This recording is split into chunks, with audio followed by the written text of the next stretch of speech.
Hello বন্ধুরা, এখন আমি হটস্টারে আসা কিষ্কিন্ধাকান্নম বলে একটা মালায়ালাম সিনেমা রিভিউ করতে চলেছি, যেটা আমি হিন্দি ডাব ভার্সনে দেখলাম। তো কেমন হলো এই সিনেমাটা? এখানে লিড রোলে আছে হলো আসিফ আলী, অপর্ণা বালামুল্লি এবং সঙ্গে আরও অন্যান্য আর্টিস্টরা রয়েছে।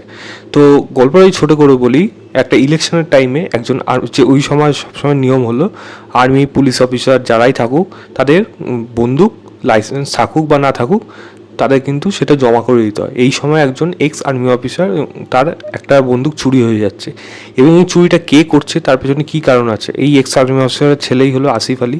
তার সঙ্গে সে একজন এখন ফরেস্ট গার্ডে রয়েছে, এবং এই বন্দুক চুরি হওয়ার পেছনে কী কারণ আছে, কেনই বা এটা চুরি করা হলো এবং কেই বা এটা করলো, তার কি উদ্দেশ্য, এখানে কোনো সৎ উদ্দেশ্য আছে নাকি এখানে এমন কোনো ঘটনা আছে যেটা হয়তো সবার থেকে লুকিয়ে যাচ্ছে। এর থেকে বেশি জানতে হলে আপনাকে হটস্টারে গিয়ে 2 ঘন্টা 3-4 মিনিটে এই সিনেমাটা আপনাকে দেখতে হবে।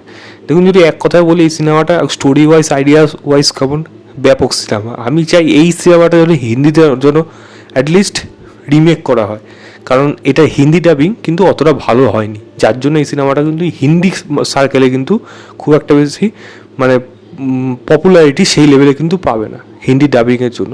এই মেকাররা যদি হিন্দির আর্টিস্টরা দিয়ে এই সিনেমাটাকে যদি বানায়, আমার মনে হয় সেটা কিন্তু লোকে কিন্তু অ্যাপ্রিসিয়েট করবে, যদি অ্যাজ ইট ইজ ভালো বানাতে পারে।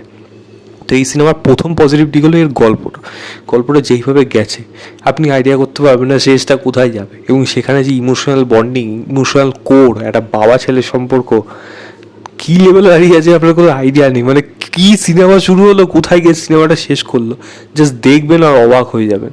মানে কীভাবে পারে তাই যাই না, একটার পর একটা ভালো ভালো cinema, thriller cinema Malayalam industry বারবার দিয়ে আসছে, এবারও সেটা ডেলিভারি করেছে, এবং স্টোরি জাস্ট নেক্সট মানে আনএক্সপেক্টেড একটা ব্যাপার। মানে এটা ভাবতে পারিনি সিনেমাটা যে এরকম এত ভালো সিনেমা, এরকম স্টার্টিং এরকম জিনিস দেখাচ্ছে।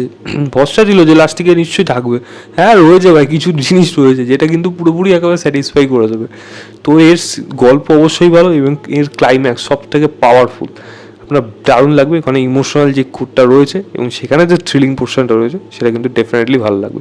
এবং আমি যদি রামায়ণের সাথে তুলনা করি, কিষ্কিন্ধার ব্যাপারে যারা জানে তার সাথে কিন্তু খুব সুন্দরভাবে ডাইরেক্ট না ইনডাইরেক্ট কিন্তু সিমিলারিটি গল্পের মধ্যে থেকে গেছে, যেটা কিন্তু আমার দেখতে বিশেষ করে বেশ ভালো লেগেছে। দ্বিতীয় জিনিস বলবো, দেখুন গল্পটা কিন্তু স্লো পেসের গল্প, কিন্তু স্ক্রিন প্লেটা এমনভাবে লেখা হয়েছে, গল্প কিন্তু কখনো থেমে থাকছে না, এগোচ্ছে। আমি এর পরে খারাপ দিকটা কোনটা সেটা আমি পরে বলছি, সেটা এই সিনেমা মেকারদের দোষ না। স্ক্রিন প্লে কিন্তু আপনাকে হুক করে রাখবে যদি আপনি গল্পের মধ্যে ইনভেস্ট হয়ে যান, আর যদি আপনার একটু ধৈর্য ধরে প্রথম থেকে জাস্ট কিছুক্ষণ দেখুন, তারপর আস্তে আস্তে ইনভেস্ট হয়ে যাবেন এই গল্পের মধ্যে। স্ক্রিন প্লে কিন্তু ডেফিনেটলি ভালো।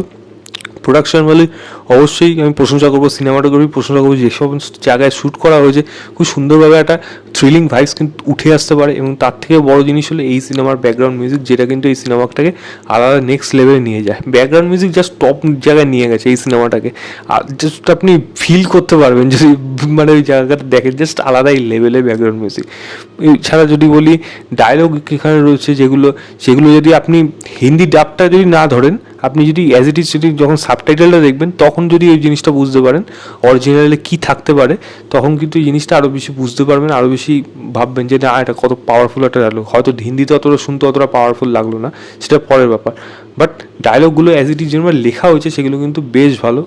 এবং বাবা ছেলের সময় কেন বাবা ছেলের উপর আবার খিরখিরি হয়ে থাকতো, বাবা কেন এরকম থাকতো, বাবার মধ্যে কেন এই জিনিস এই একটা প্রবলেম আছে, সেটাকে বাবা কীভাবে ডিল করতো।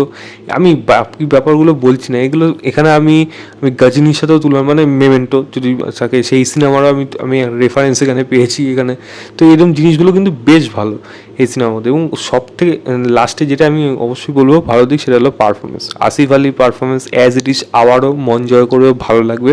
এবং তার ওই ইমোশনাল হয়ে গল্প শোনানো অপর্ণার পারফরমেন্সও ডেফিনেটলি ভালো, এখানে ভালো। কিন্তু সব থেকে বেস্ট হলো তার বাবা, খুব সম্ভবত তার নাম বিজয় রাঘবন বোধ হয় তার নাম।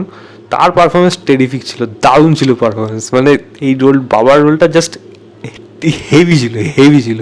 জাস্ট এটা আলাদা করে বলে দেখে বুঝতে পারবেন কী সুন্দরভাবে রোলটাকে লেখা হয়েছে এবং কত ভালোভাবে সে পারফর্ম করেছে। দারুণ লেগেছে ওই জায়গাটা। সিনেমার মধ্যে আরও বেশ কিছু জিনিস আছে যেগুলোকে ভালো দিক হিসেবে উঠে আসবে। তবে এই সিনেমা খারাপ দিক কী জানেন, সেটা কিন্তু সিনেমা রিলেটেড না, সেটা হলো ডাবিং রিলেটেড। এটা হলো হিন্দি ডাবিংয়ের জন্য। হিন্দি ডাবিংয়ে যদি এই সিনেমাটা শোনেন, আমি বলে দিচ্ছি এই সিনেমাটা আপনার কিন্তু ততটাও ভালো লাগবে না, হিন্দি ডাবিংটা এতটাই ম্যান মারা হয়েছে, কোনো আপস ডাউন কোনো জিনিস নেই, কোনো ফিলিংস ব্যাপারটা নেই, মানে যা আছে সেটাকে জাস্ট রোগড়ে দিয়ে বলুক পরপর কবিতার মতো বলে দিয়েছে, তোতা পাখি যেন বলে যাচ্ছে এরকমভাবে। তো সেই ফিলিংসটা কিন্তু একেবারেই আসছে না। হিন্দি ডাবিংয়ের জন্য কিন্তু এই সিনেমাটা হিন্দি মার্কেটে বিশেষ করে সাফার করবে, অ্যাটলিস্ট ওটিটি মার্কেটে বিশেষ করে সাফার করবে। আর যারা দেখবে তারা তো অ্যাটলিস্ট দেখে বুঝতেই পারবে যে সিনেমাটা ভালো, বাট হয়তো সেই লেভেলের ততটা অ্যাট্রাক্ট করতে পারলো না হিন্দি ডাবিংয়ে শুনে, যেটা আমার এইটা দেখে মনে হয়েছে। হিন্দি ডাবিং বেটার হওয়া অনেক প্রয়োজন ছিল। হিন্দি ডাবিংয়ের জন্য কিন্তু এই সিনেমাটা অনেক সময় বোরও লাগতে পারে, এটাও কিন্তু হয়ে যাবে, কারণ হিন্দি ডাবিং কিন্তু এখানে ভালো হয়নি আমার অ্যাটলিস্ট মনে হয়েছে। বাট আমি এই সিনেমাটাকে ডেফিনেটলি একটা ভালো সিনেমা বলবো, অবশ্যই রেকমেন্ড করবো। আমি 3.75 আউট অফ 5 বলবো। অবশ্যই যান, হটস্টারে যান, গিয়ে দেখুন, দেখে জানাবেন আপনাদের কেমন লেগেছে। তো এই ছিল আমার ওভারঅল রিভিউ কিষ্কিন্দা কান্দম বলে সিনেমাটা।